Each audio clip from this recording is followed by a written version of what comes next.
Halo, selamat pagi untuk semua peserta geologi laut ya, prodi teknik kelautan. Jadi untuk hari ini kita akan mempelajari tentang pergerakan benua atau continental drift. Jadi hari ini lebih ke tektonik lempeng ya. Di awal sudah pernah kita bahas tentang pergerakan tektonik, tentang pergerakan lempeng benua dan sebagainya. Sekarang kita akan lebih mendetail lagi tentang proses yang terjadi serta berbagai implikasi dan berbagai kondisi yang terbentuk atas adanya pergerakan lempeng dan benua.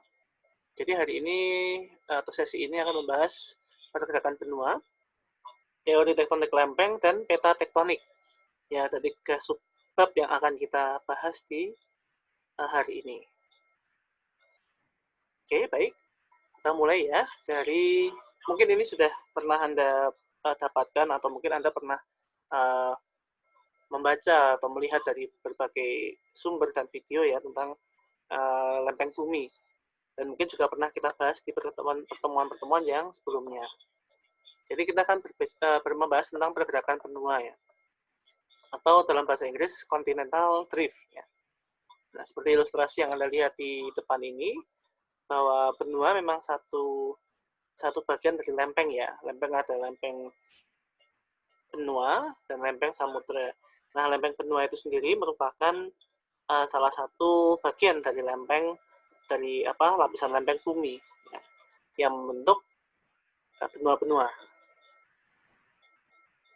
Tapi hati-hati jangan sampai salah persepsi bahwa lempeng benua itu ya hanya yang terlihat di atas laut. Itu bukan, itu salah persepsi.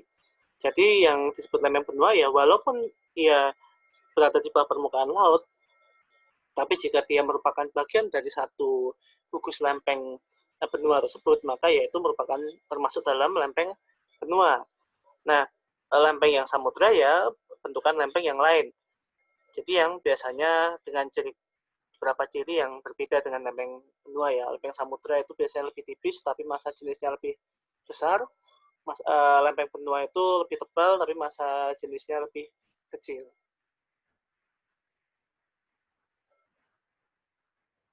Oke, baik. Jadi selama beberapa abad, para ilmuwan itu khususnya ahli geologi ya, ahli geologi ini mereka bertanya-tanya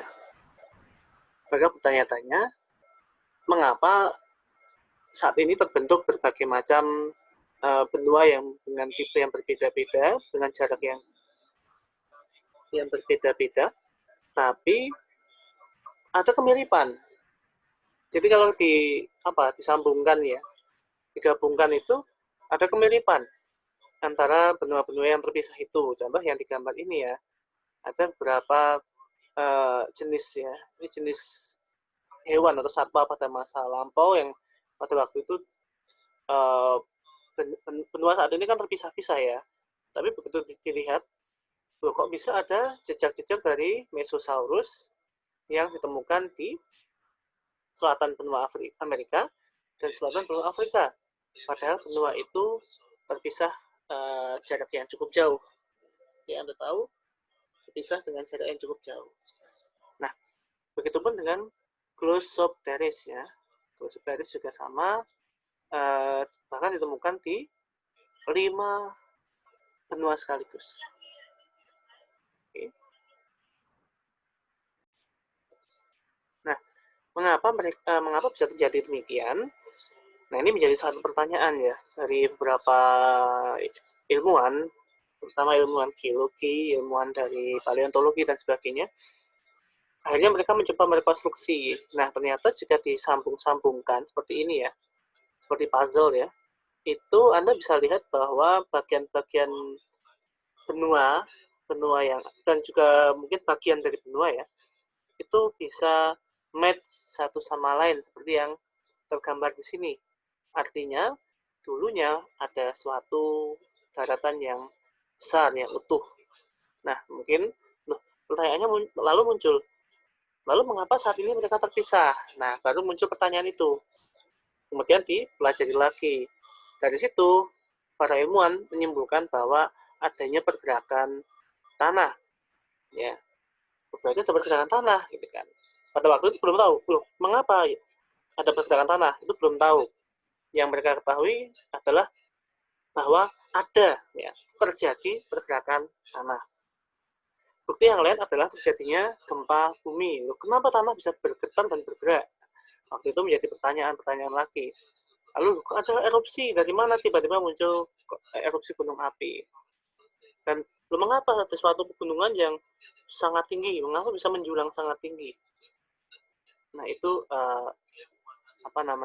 beberapa pertanyaan-pertanyaan dari para ilmuwan, geologi, paleontologi, dan sebagainya, dan juga seismolog, ya, dari geologi biasanya, ya, untuk studi gempa bumi biasanya. Nah, diketahui bahwa pada awalnya bumi merupakan suatu daratan besar yang disebut sebagai Pangaea atau superkontinen, benua yang besar. Dalam bahasa Yunani, Pangaea artinya seluruh daratan. Oke. Nah, seperti ini, ya. Nah, ini merupakan suatu bukti bahwa dulunya bagian-bagian ini yang tadi seperti menyatu tadi, ya, bergerak terus ke arah yang sama sekian waktu, dan Anda lihat dari pergerakan ini, Anda lihat bahwa posisinya, ya, perhatikan, melepas dari sini sampai di sini, melepas sampai di sini, melepas sampai di sini, melepas sampai di sini. Jadi bahwa dulunya merupakan satu benua yang besar ini bisa terjawab. Nah, sebelum ini kita agak sedikit sejarah, ya, bahwa dulunya ilmuwan itu menganggap bahwa perubahan bentuk bumi itu karena banjir besar, ya. Jadi karena daratan itu terkena banjir, akhirnya terbawa arus, gitu, ya. Lalu lama-kelamaan orang mulai berpikir, ya, mulai begini, kok jangan-jangan bukan hanya karena bencana, gitu kan.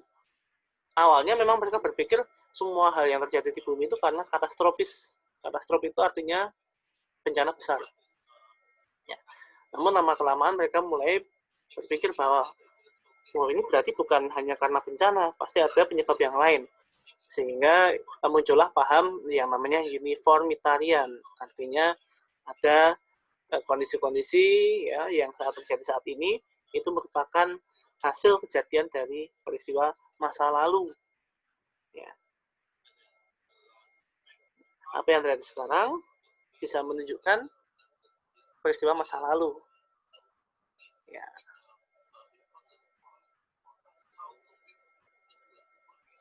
Artinya tidak ada perubahan apa yang terjadi sekarang dengan masa lalu. Yang kita alami sekarang bisa jadi juga terjadi di masa lalu. Ya. Tetap terjadi seperti itu. Jadi kalau ada ombak, gitu, ya, ada ombak di pesisir pantai, gitu, ya, dari waktu ke waktu pasti seperti itu. Nah, kita tinggal berpikir bahwa jika sekarang ini kondisi pesisirnya seperti ini, bayangkan saja jika ombak itu berjalan terus dari dulu seperti ini dengan dengan intensitas yang terus menerus dengan waktu yang cukup panjang, maka kalau kita rekonstruksi, berarti dulu pantainya belum sampai sini, mungkin jarak sekian kilo itu terbentuk pantai pada waktu itu. Lalu karena proses gelombang, ombak, dan sebagainya selama ratusan ribu tahun atau jutaan tahun mengikis pantai, sehingga pantai itu berada di posisi yang saat ini. Nah, itu mungkin satu satu gambaran tentang teori uniformitarian. Nah, lalu muncul pada tahun 1912 muncullah teori continental drift. Ya. Nah, jadi tadi bukti-bukti fosil dan sebagainya mulai dipaparkan bahwa ada Pangaea, ya, superkontinen, lalu menjadi dua bagian, yaitu Laurasia di belahan bumi utara dan Gondwanaland di belahan bumi selatan. Lalu terpecah-pecah menjadi kondisi seperti sekarang ini. Nah, ini Anda bisa lihat ilustrasinya. Ya. Oke, jadi berkembang terus-menerus. Nah, ini juga ya. Bahkan di masa mendatang, di saat ini ya, mungkin di masa mendatang, di rekonstruksi bumi, jika mungkin Anda nanti memakai mesin waktu ya ke 250 juta tahun mendatang, ya di 250 juta tahun yang akan datang, Anda bisa melihat kondisi benua itu akan seperti ini. Ya, seperti ini ya. Ini sekarang, ini masa mendatang.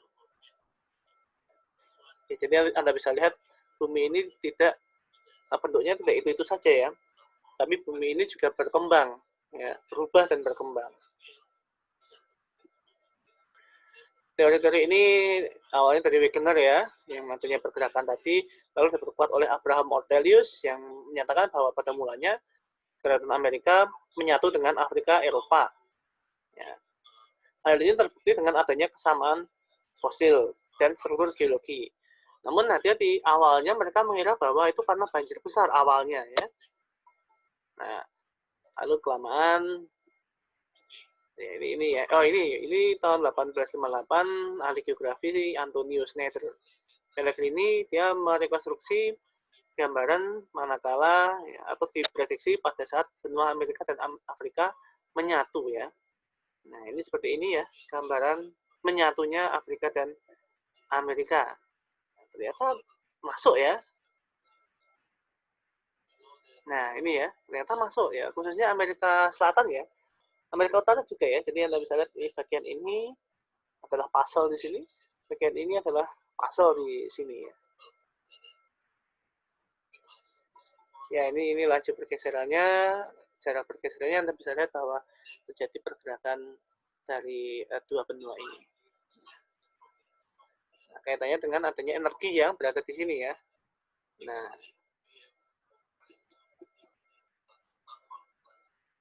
selain dari kesamaan fosil ya, ada juga teori dari Wegener yang menyatakan adanya perubahan iklim pada beberapa benua yang terjadi secara bersamaan. Jadi dua-duanya berubah pada tahun-tahun yang hampir bersamaan. Karena masing-masing bergerak menjauh, otomatis masing-masing iklimnya juga berubah. Contohnya penemuan fosil batu bara di Antartika. Loh, ada batu bara, artinya batu bara kan dari jasad relik makhluk hidup ya. Nah, artinya pada suatu masa pernah ada makhluk hidup di atau lebih ke vegetasi atau tanaman ya yang ada di Antartika. Padahal Antartika itu saat ini ya itu lapisan esnya tebal sekali. Nah, ini membuktikan bahwa dahulu Antartika pernah beriklim relatif hangat atau mendekati ekuator ya. Nah, ini dia yang menjadi satu hal yang menarik ya, bahwa adanya pergerakan benua ini menyebabkan adanya juga perubahan karakter dari benua. Nah, kita bisa melihat bukti-buktinya dari beberapa contoh fosil, beberapa penemuan-penemuan, dan kemiripan-kemiripan benda atau vegetasi atau hewan, fosil hewan yang ditemukan di beberapa daerah. Nah, contohnya lagi fosil binatang Glossopteris di kutub yang sama dengan daerah tropis. Kok sama? Padahal ada hewan lupus satu yang di kutub, satunya di tropis. Harusnya nggak bisa nih, kalau hewan yang di daerah dingin tinggal di daerah tropis ya nggak bisa. Daerah tropis tinggal di daerah dingin ya nggak bisa. Tapi kok mereka ada di dua tempat ini? Nah, berarti disimpulkan bahwa kedua tempat itu pernah berdekatan. Nah, gitu ya. Oke, bisa dipahami ya. Lalu ditemukan bekas pegunungan es di dataran gurun Afrika. Di lembah Sungai Val ini ada bekas pegunungan es di Afrika. Anda bisa bayangkan ya, pegunungan es di Afrika. Oke. Nah, seperti yang Anda lihat di sini ya, dari fosil-fosil di sini ditemukan di beberapa bagian, entah di Afrika, entah di Amerika, Australia, dan Antartika, masing-masing memiliki pola penemuan fosil ya. Dan ini hewan-hewan ini istilahnya membutuhkan satu kondisi yang spesifik. Jadi kalau berbeda kondisi seharusnya juga hewannya berbeda. Nah, tapi yang terjadi pada waktu itu, kok hewannya bisa bersamaan, padahal saat ini terpisah jauh ya benuanya. Nah, ini membuktikan bahwa adanya pergerakan benua. dari beberapa bukti-bukti. Contohnya Cygnonactus ya. Di sini Mesosaurus tadi ya, sudah Anda lihat di awal tadi ya. Tanaman seperti Glossopteris ya, seperti ini. Lalu Australia, ini di Australia ada juga Lystrosaurus ya. Ini hewan-hewan purba seperti ini ya. Bentuknya seperti reptil atau mamalia, mirip perpaduan dua itu ya. Dan ini hewan yang asli karena ada fosilnya ya. Termasuk Mesosaurus yang merupakan salah satu jenis hewan purba yang cukup besar ya. Terus ukurannya ya. Oke. Nah, bagaimana teori continental drift ini menjadi pemacu dalam penelitian lebih lanjut mengenai bumi? Jadi, ini menjadi satu pemikiran atau memunculkan satu pemikiran bahwa ada kekuatan yang menggerakkan daratan sebesar itu. Nah, ada kekuatan. Nah, tidak mungkin terpisah ya, suatu benua dan lempeng-lempeng tadi, atau mungkin belum ada lempeng, waktu itu belum ada konsep lempeng. Tapi benua-benua itu tidak mungkin terpisah kalau tidak terjadi adanya keretakan pada lantai samudera. Otomatis kan samuderanya menjauh ya. Nah, orang mulai berpikir, para ilmuwan itu mulai berpikir bahwa adanya pergerakan di dalam lantai samudera. Nah, kita kembali ke ilmu geologi modern yang kita pahami bahwa sejak 650 juta tahun yang lalu, bumi itu sudah mengalami pergeseran. Oh iya, usia bumi sekitar 4-5 miliar tahun yang lalu ya. Jadi usianya cukup panjang, tua gitu ya. Nah, sejak 650 juta tahun yang lalu sudah mengalami perubahan ini. Kalau direkonstruksi seperti itu ya. Ini awal-awal seperti ini ya. Katanya tahun 650 juta tahun yang lalu di zaman pre-Kambrian ya. Ya, seperti ini kalau direkonstruksi kondisi muka bumi. Ini ada ya. Lalu 514 tahun yang lalu ya. Oh ya, dulu ada satu samudera yang sangat luas namanya Pantalassic Ocean. Satu samudera yang menghubungkan seluruh muka bumi ya. Dulu dominannya adalah samudera yaitu Pantalassic Ocean. Lalu muncul benua seperti Gondwana ya. Dan mulai muncul benua-benua awal ya. Gondwana, lalu beberapa pergerakan lempeng itu membentuk adanya gugusan ya, Euoplotus Ocean, Paleothetis Ocean di sini, dan Pantalassic Ocean yang tadi ya itu mulai terpisah-pisahkan gitu ya, dengan adanya batasan lempeng-lempeng. Terus seperti ini tahun 250 juta tahun yang lalu, million itu dalam bahasa Inggris kita baca juta ya, kalau dalam bahasa Indonesia. Billion itu miliar, kalau million itu juta. Nah ini ya, Anda bisa lihat kalau sekarang itu, kalau di masa sekarang ini Afrika ya. Ibaratnya ini itu bagian Afrika, ini Amerika Selatan, Siberia, Cina, Australia, Iran, Melayu, ini kita di bagian-bagian sini. Nah, India. Itu kalau zaman dulu bersatu seperti ini ya bentuknya. Muncul Pangaea dan Gondwana, Paleothetis Ocean ada di sini, Pantalassic Ocean ada di sini. Bergerak lagi, bergeser lagi ya. Mulai muncul benua-benua, mulai nampak di permukaan. Ini juga sama, mulai berkembang dari Ocean, Pacific Ocean 195 juta tahun yang lalu, Laurasia dan Gondwana ya, mulai terpisah dua ya. Nah, ini juga mulai terpisah lagi menjadi beberapa benua, Eurasia, ini mulai muncul sebagai benua sendiri, sekitar 94 juta tahun yang lalu ya, berarti sudah mulai terpisah ya. Anda bisa lihat ini di sini. Nah, ini 50 juta tahun yang lalu sudah mirip dengan kondisi saat ini ya, mirip ya, tapi belum serupa, belum terlalu menyerupai karena Eropa masih terpisah dengan Asia.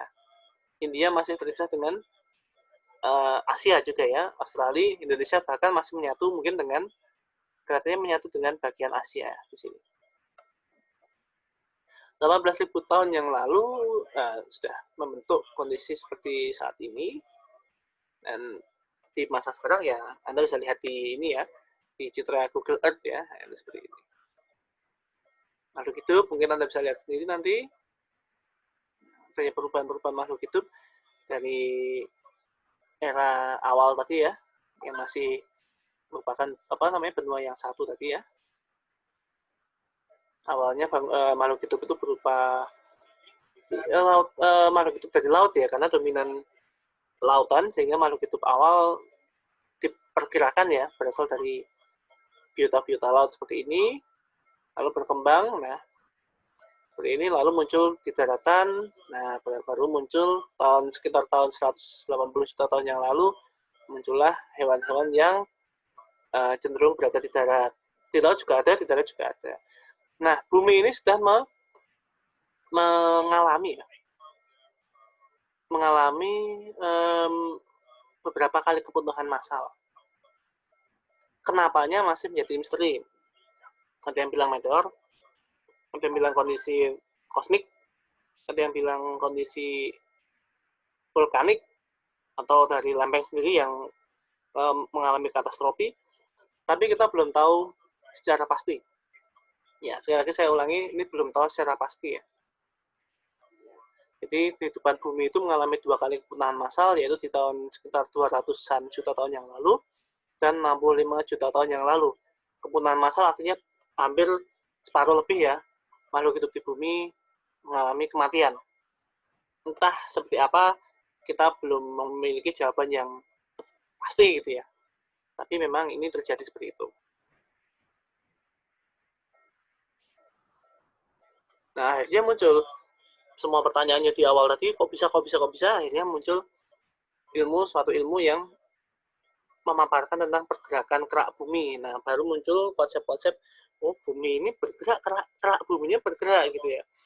Jadi jangan Anda kira bahwa awalnya manusia itu langsung paham, wah ini ada lempeng, ada astenosfer, ada ini. Oh, itu butuh waktu ratusan atau ribuan tahun mungkin ya, ratusan tahun kelihatannya kan. Konsep-konsep itu muncul di tahun 1800-an, saat ini kita di tahun 2000 sekian, artinya sudah hampir 200 tahun ya, mengalami perkembangan. Untuk membentuk satu kalimat ini, adanya gerak bumi itu membutuhkan waktu 200 tahun ya. Nah, jadi memang perlu panjang ya ini prosesnya ya. Nah, gerak bumi tersusun menjadi lempeng-lempeng. Nah, ini merupakan konsep baru ya, yaitu lempeng tektonik. Ini ya, ini yang saat ini kita ketahui ya. Nah, plate itu apa? Kenapa plate tektonik? Plate itu merupakan batuan keras yang padat dan besar. Dalam bahasa Indonesia namanya lempeng ya. Plate itu adalah lempeng. Sedangkan tektonik ya itu dari bahasa Yunani ya. Artinya dalam bahasa Inggris itu to build, atau membangun atau menyusun.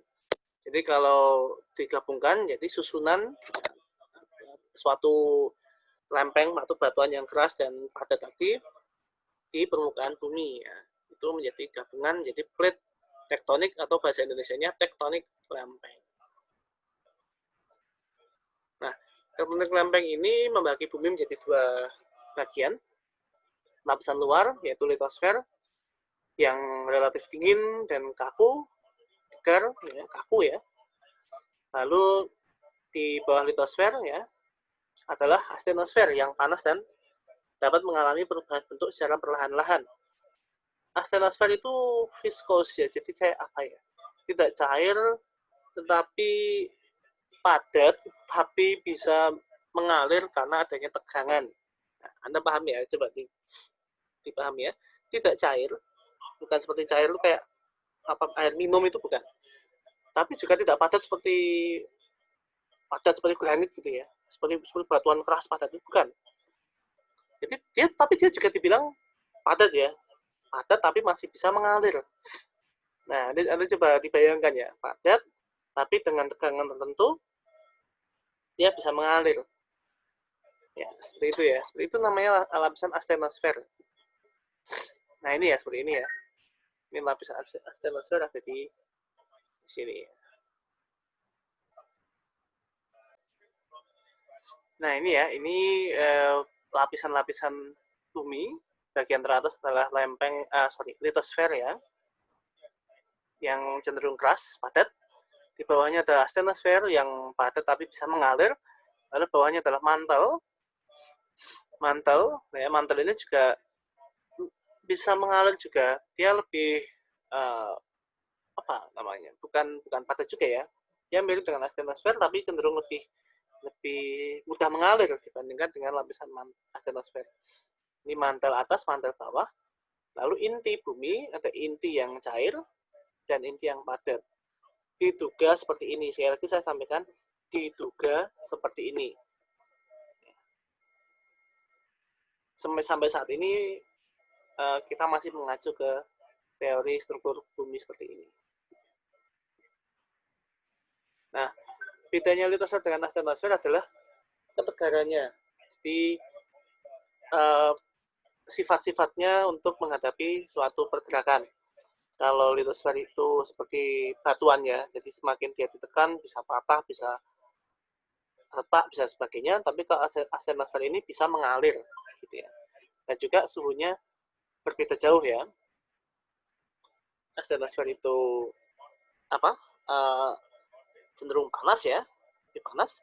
Kalau litosfer itu cenderung lebih dingin. Litosfer sendiri menjadi beberapa potongan lempeng, dan karena astenosfer itu bisa bergerak, maka lempeng di atasnya, litosfer yang di atasnya astenosfer ini, bisa juga ikut bergerak. Ya, jadi pergerakan lempeng di atas ini adalah karena pergerakan astenosfer. Numpang. Astenosfer bergerak karena tekanan, si lempeng ini juga ya otomatis bergerak.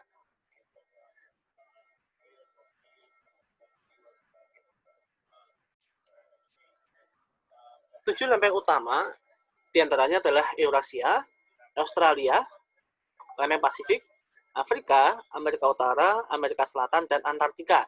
Ini yang merupakan tujuh lempeng utama di muka bumi ya. Di dalamnya ada juga lempeng-lempeng sekunder, ya, jadi yang ukuran lebih kecil gitu ya. Seperti adanya Juan de Fuca Plate, Cocos Plate, Nazca Plate, dan sebagainya. Ini seperti pernah saya sampaikan sehingga saya agak cepat saja. Ya, ini kondisi lempeng di bumi ya. Nah, gerakan lempeng itu ada beberapa macam ya. Tapi secara prinsip mereka itu bergerak secara kontinu. Bisa secara gerak relatif terhadap lempeng yang lain, artinya saling ada yang menjauh dan mendekat ya, atau bergeser ya. Dan juga gerak relatif terhadap sumbu rotasi bumi. Jika dibandingkan dengan sumbu rotasi bumi, dia juga bergerak. Nah, dari pergerakan itu, tentunya ada yang namanya bagian tepi lempeng ya. Jadi bagian tepi-tepi lempeng tadi. Tepi-tepi lempeng itu merupakan tempat yang sangat favorit untuk tiga kondisi ini, yaitu adanya gempa, adanya gunung berapi, dan barisan pegunungan atau gunung-gunung ya. Ini biasanya terbentuk atau indikasi bahwa di lokasi itu merupakan bagian dari tepian lempeng. Jadi Anda bisa mulai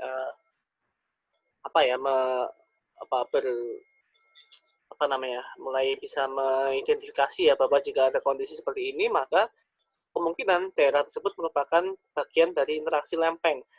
Setidaknya dia berada di lempeng entah primer atau sekunder, atau bahkan di patahan-patahannya ya, di jalur-jalur patahan-patahan yang berinteraksi satu sama lain. Nah, lempeng ini terus bergerak sehingga bisa bertuburkan satu sama lain, saling menjauh dan berpapasan, membentuk tiga jenis sesar atau fault. Ya. Jenis sesar, ini karena adanya patahan tadi, sesar itu adalah patahan ya.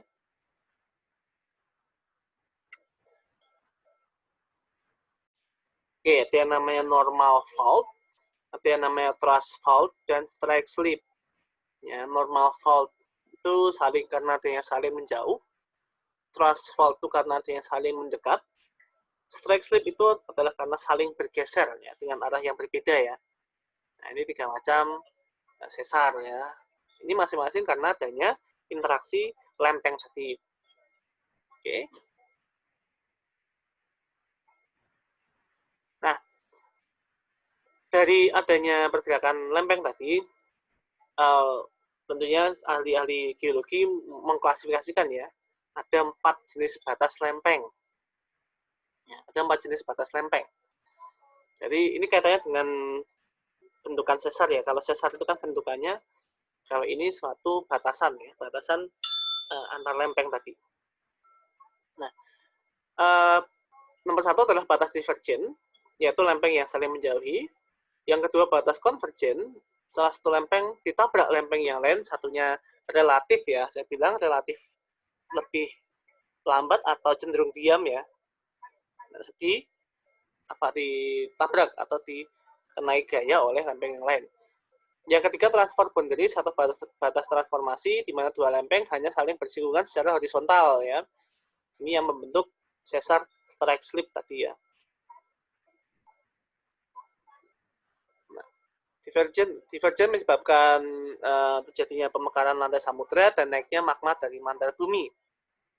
Ini menyebabkan kalau bentukannya menjadi punggung tengah samudera dan gunung berapi. Ya, ini bentukannya. Contohnya di Mid Atlantic Ridge ya, dengan laju pergerakan 2,5 cm per tahun.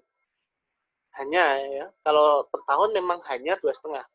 Tapi dalam 1 juta tahun itu menyebabkan pergerakan 25 km. Nah, ini Anda bisa membayangkan ya dengan sekian ratus tahun seperti apa kondisinya. Nah, ini yang membelah. Ini juga membelah Pulau Islandia dan memisahkan lempeng Amerika Utara dengan lempeng Eurasia. Ini yang menyebabkan adanya perpisahan antara beberapa bagian benua. Nah, konvergen ini adalah lebih ke arah tumbukan ya. Jadi saling bertumbukan, saling ke arah yang sama gitu ya. Tumbukan ini ada tiga macam ya, yaitu antar lempeng samudera dan benua, antar dua lempeng samudera, atau antar dua lempeng benua. Nah, tumbukan lempeng benua dengan lempeng samudera seperti ini, Anda bisa pernah sampaikan ya, menyebabkan palung laut dan munculnya pegunungan di tepi pantai. Contohnya yang di bagian Jawa bagian selatan, Sumatera bagian selatan dan barat ya. Lalu adanya palung laut ya. Nah, palung ini juga merupakan karena adanya tumbukan lempeng benua dengan lempeng samudera tadi ya. Contohnya palung samudera Pasifik itu memunculkan palung laut yang terdalam ya, sampai 10 km. Termasuk di lepas pantai Amerika, dan yang menyebabkan adanya pegunungan Andes di benua Amerika bagian barat ya. Itu pegunungannya cukup besar dan panjang ya. Ini agak kurang gambarnya. Nah, ini ya. Hal yang sama terjadi ketika lempeng Indo-Australia di selatan menumbuk lempeng Eurasia di sebelah utara, di mana kepulauan Indonesia berada di tepi lempeng Eurasia. Nah, Anda bisa bayangkan bahwa di sini muncullah barisan pegunungan di Indonesia ya, di pantai selatan Jawa dan pantai barat Sumatera, seperti saya sampaikan di depan tadi. Dan juga memunculkan adanya gunung-gunung api yang aktif. Indonesia itu ratusan gunung api yang aktif ya. Dan kegempaan yang aktif juga. Lalu pertanyaan berikutnya, dari mana asalnya magma gitu kan? Nah, magma itu dari adanya peleburan ya, dari hasil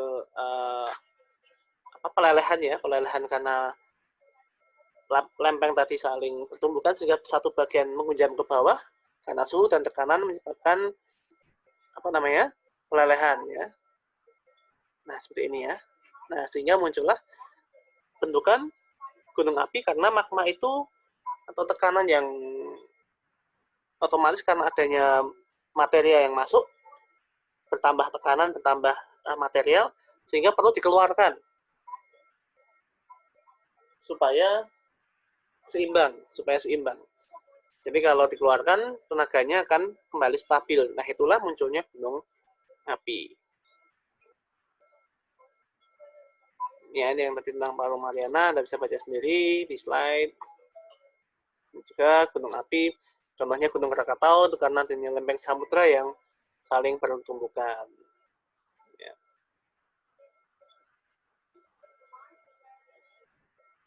Selama jutaan tahun, erupsi lava keluar melewati lantai samudera dan menjulang hingga atas permukaan laut dan membentuk busur kepulauan vulkanik. Busur kepulauan vulkanik ini atau Volcanic Island Arcs itu contohnya kepulauan Indonesia dan kepulauan Jepang. Ditandai dengan aktivitas gunung api dan juga gempa bumi yang aktif. Ini Anda bisa baca sendiri, Anda bisa lihat dari beberapa gambar. Ya, tumbukan dua lempeng benua juga menyebabkan terjadinya pegunungan di tengah benua, gitu ya. Contohnya di India ya, di India dan apa? Sekitar Pakistan, Bangladesh, Nepal gitu ya, itu ada pegunungan Himalaya dengan puncak tertinggi Mount Everest sekitar 8.800 meter di atas permukaan laut. Ini merupakan hasil tumbukan antara dua lempeng benua. Nah, ciri-cirinya pengangkatannya cenderung ke atas semua ya, karena massa jenis yang hampir sama. Nah, ini juga di Amerika, itu adanya Sesar San Andreas, sampai 1.300 km ya panjang sesarnya ya, dan bergeser dengan kecepatan 5 cm per tahun. Itu sangat aktif dan beberapa kali menyebabkan gempa bumi yang cukup dahsyat ya di Amerika. Nah, daerah batas lempeng ini juga membentuk suatu sabuk api atau gugus gunung api ya, disebut dalam bahasa Inggris Ring of Fire. Nah, ini ya, Anda bisa lihat dari Oceania sampai ke Indonesia, ini New Zealand, Oceania, kemudian sampai ke Indonesia, Jepang, Korea, Jepang, naik ke sisi barat Amerika dan sisi barat Amerika Selatan. Nah, Anda bisa lihat bahwa analogi, bukan analogi, apa namanya, kemiripan dari sini adalah adanya gunung berapi. Posisi gunung berapi Anda bisa lihat posisinya ada di sini, naik ya, kembali ke bawah. Nah, berasosiasi dengan adanya batasan lempeng. Nah, bagaimana cara mengukur magnetik dari lempeng ini? Yaitu dengan merekam rekaman magnetik ya, dengan rekaman magnetik pada lantai samudra. Ya, jadi para ilmuwan bisa merekam ini dengan menggunakan rekaman magnetik ya. Paling tinggi ada di mana? Yaitu di Pasifik Selatan dengan pergerakan 18 cm per tahun. Ini laju pergerakan lempengnya. Nah, ini ya. Bisa baca sendiri nanti, dan bisa perhatikan. Di pause saja videonya kalau pengen diperhatikan. Nah, yang terakhir peta tektonik ya. Ini merupakan gambaran-gambaran kondisi tektonik di muka bumi seperti ini ya. Sabuk tektonik ya. Ini adalah posisi-posisi di mana adanya indikasi pergerakan lempeng yang cukup aktif ya, yang bagian merah atau apa ini namanya, bintik-bintik merah ini. Seperti adanya di sabuk Mediteran dan sabuk lingkar Pasifik ya. Ini juga merupakan bagian-bagian yang interaksi lempengnya paling besar. Ini sabuk lingkar Pasifik ya, Anda bisa baca sendiri nanti, Anda bisa pause. Ini sabuk Mediteran atau Alpin ya. Nah, ini juga. Di mana saja Anda bisa baca di slide ini. Dua sabuk saling bertemu di Papua. Nah, ya. Ada juga sabuk yang melintasi lautan, misalnya lautan Samudra Atlantik ya, di Samudra Hindia gitu ya. Nah, untuk menerangkan berbagai kondisi tadi ya, adanya ini, maka muncullah hipotesis konveksi mantel ya. Hipotesis mengatakan bahwa karena temperatur inti bumi tinggi, maka panas dipindahkan dari inti ke permukaan bumi melalui mekanisme konveksi. Nah, konveksi itu seperti pemanasan air hingga mendidih ya. Nah, seperti ini ya. Oke.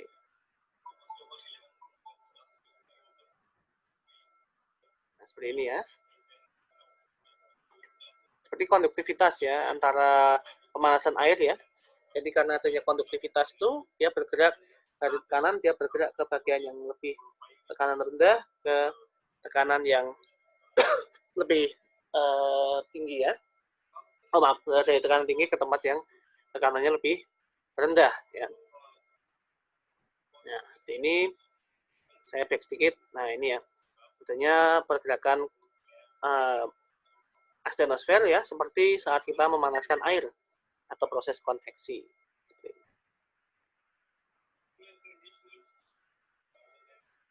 Nah, inilah yang menerangkan atau goal ya, atau inti ya, yang menerangkan tentang bagaimana suatu pergerakan lempeng di atas bumi ini bisa terjadi, dan perubahan-perubahan di muka bumi ini seperti apa dan kenapa gitu ya. Itu semuanya bersumber dari pergerakan lempeng ini.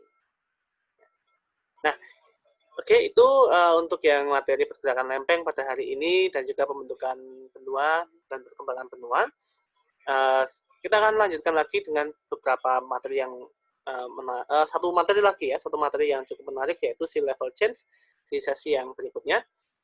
Silahkan disimak dan persiapkan untuk ujian ya. Semoga video ini juga bisa membantu Anda dalam belajar dan bisa lebih mudah diterima karena adanya visualisasi dan juga ada penjelasan melalui suara. Oke, kita jumpa lagi di sesi yang lain. Jika ada pertanyaan bisa disampaikan melalui message, bisa disiapkan atau di Classroom atau di komen di YouTube juga boleh. Silakan, akan kami saya coba jawab pada waktu yang luang, akan saya jawab semua pertanyaan. Ya, terima kasih dan sampai jumpa di sesi yang lain.